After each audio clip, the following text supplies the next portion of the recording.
And joining me now is FEMA Administrator Deanne Criswell. Administrator, thank you so much for being with us. Let's talk about, first of all, what is FEMA doing to prepare for areas that are most probably going to be directly affected? And I'm thinking the Tallahassee area, but all the way over Pensacola and even Houma, and then all the way down to, even Tampa, St. Pete. Yeah, Jose, I think as you heard from Bill, we're actually preparing for a multi-state event. We know that we're going to see significant impacts in that Tallahassee and the Big Bend area. And we've been working with the state of Florida, the emergency management director there, to move resources in. And we've been doing that over the last few days. We're talking about search and rescue teams, hospital assessment teams, power restoration teams. And this is resources that we will have staged and ready to support the state of Florida with whatever impacts that they might see. But we're also moving resources into Georgia, into South Carolina, North Carolina, because we know that they're also going to get significant rain, which could have some life-threatening implications for people in those communities as well. And so what kind of, I'm so glad that you've given us the details about what kind and how much, how many resources and what kinds of things are being moved in right now?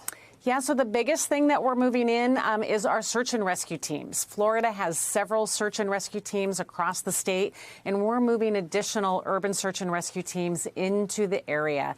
I don't have the exact number with me right now, but we have several that are coming in, not just again for Florida, but also search and rescue teams that are staged to support Georgia, North Carolina, South Carolina.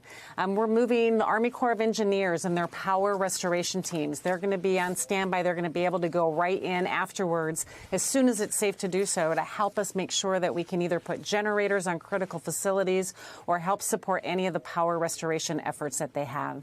One of our biggest partners is also the American Red Cross, and I don't want to leave them out. And they have brought in hundreds of personnel to make sure that they're supporting the evacuation and the sheltering needs that these communities might have.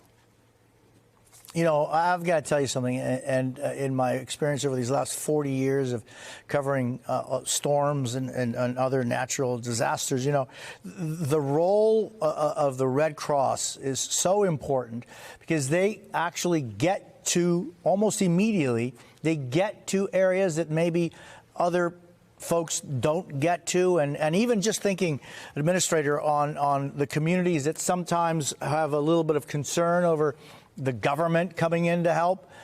When they see the Red Cross, they know that they're safe and that they can go there. And it's such an important role. But I can't thank you enough for being with us. I know that there are so many things that are pulling all of you, right? I mean, just the fact that, the resources that you all have been stretched so far on.